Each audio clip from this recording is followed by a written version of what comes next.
নমস্কার বন্ধুরা। তো 2024 সালের প্রথম মোটরোলা তরফ থেকে স্মার্টফোন আসতে চলেছে। যেমন আপনি পোস্টারটা দেখতে পাচ্ছেন, ফোনটার নাম হলো মোটরোলা G34 5G।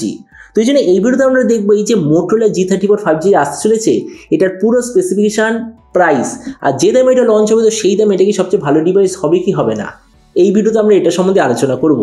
তো চলো শুরু করা যায় ভিডিওটা কোনো সমালোচনা না করে। আপনি যদি গ্যাজেটল বাংলা চ্যানেলে প্রথমবার আসেন আর এরকম বাংলা টেক ভিডিও ডেইলি দেখতে চান, তাহলে গ্যাজেটল বাংলা চ্যানেলটা সাবস্ক্রাইব অবশ্যই করে নেবেন। তো প্রথমত আলোচনা করবো এই স্মার্টফোনটার ডিজাইন সম্বন্ধে। তো যেমন দেখছেন এবারে যে মোটরোলা G34 5G, পেছন দিক থেকে দেখতে এক্স্যাক্টলি এরকম। ফোনটা আপনি টোটাল তিনটা কালারে পাবেন, একটা ব্ল্যাক, একটা সিলভার আর একটা ব্লু আর গ্রিনের মিক্সচার। তবে এই যে মিক্সচার বলে যেটা বললাম, এই ভেরিয়েন্টারই পেছন দিকে আপনি পাবেন লেদার কভার, কিন্তু যে বাকি দুটো কালার ওর পেছন দিকে আপনি পাবেন প্লাস্টিকের ব্যাক কভার। এর থিকনেস হলো 8 মিলিমিটার আর ওয়েট হলো 179 গ্রাম।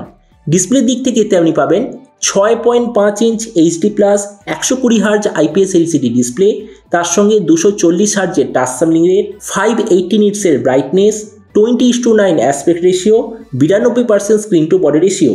ডিসপ্লের যে প্রোটেকশন সেটা হলো পান্ডা গ্লাসের প্রোটেকশন, আর তাছাড়া এর যে নচ সেটা হলো ডট নচ। তার মানে সোজা কথা বলতে গেলে প্রাইস পয়েন্টের হিসেবে যে ডিসপ্লেটা ঠিকঠাক আছে।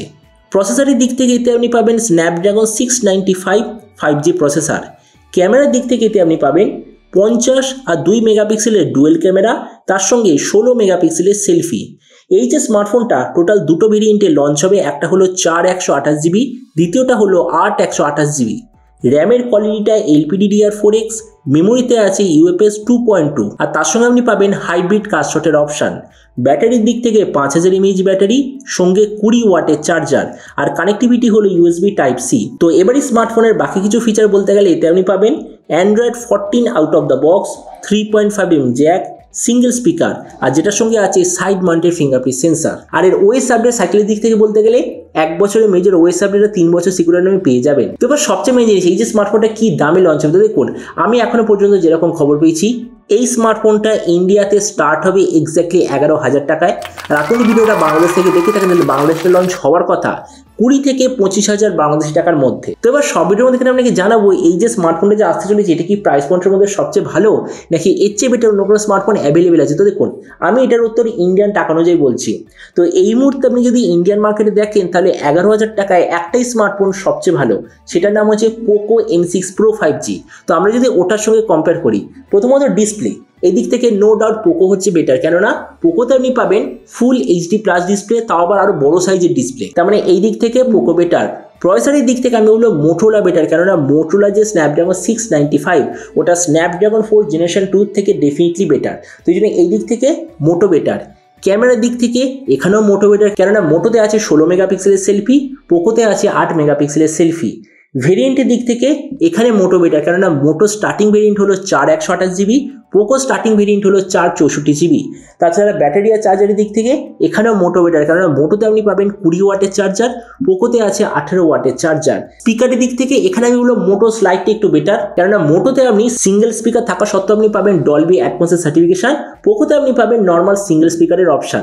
আর তাছাড়া ওএস আপডেটে অ্যাকচুয়ালি দুটো সেম, কেননা দেখুন মোটোতে হয়তো আপনি একটা মেজর ওএস আপডেট পাবেন কিন্তু স্টার্ট হচ্ছে Android 14 দিয়ে, পোকোতে আপনি দুটো মেজর ওএস আপডেট পাবেন কিন্তু স্টার্ট হচ্ছে Android 13 দিয়ে। মানে দুটোর যে আলটিমেট মানে যে লাস্ট আপডেট সেটা হবে Android 15। তার মানে এই দিক থেকে দুটো এক্স্যাক্টলি সেম। তারপরে দেখুন, ভিডিও লাস্টে আমি একটা জিনিসই বলবো, এই যে মোটো স্মার্টফোনটা যে আসতে চলেছে, ফোনে আমার একটাই ছোট প্রবলেম লাগছে, যেটা হচ্ছে ডিসপ্লে। যদি এতে ফুল HD+ হতো তাহলে আমি লঞ্চ হওয়ার আগেই বলিতাম যে ফোনটা হলো আলটিমেট ডিভাইস 11-12 হাজার টাকার আশেপাশে। কিন্তু তাও এই যে মোটোলা স্মার্টফোনটা যে আসতে চলেছে স্ন্যাপড্রাগন 695 আর তাও 11,000 টাকার আশেপাশে, আমার মতে মনে হয় প্রাইস পয়েন্টের মধ্যে একটা বেস্ট অলরাউন্ড ডিভাইস এটা হবে। তো এবার আপনি যে কথা অবশ্যই জানাবেন এই যে মোটোলার নতুন স্মার্টফোনটা যে আসতে চলেছে এটা স্পেসিফিকেশন দেখে আপনার কী মনে হয়, আর যে দামে এটা লঞ্চ হতে চলেছে তো সেই দাম আপনি কি এটা নিতে চান নাকি অন্য কোনো স্মার্টফোন আপনি চুজ করতে চান, এটার সঙ্গে নিচে কথা বলতে আমাকে একদমই ভুলবেন না। তো চলুন দেখা হবে আমি হলাম এটা টেক ভিডিওতে। Till then stay tuned, always remember, think positive, be positive. Thank you.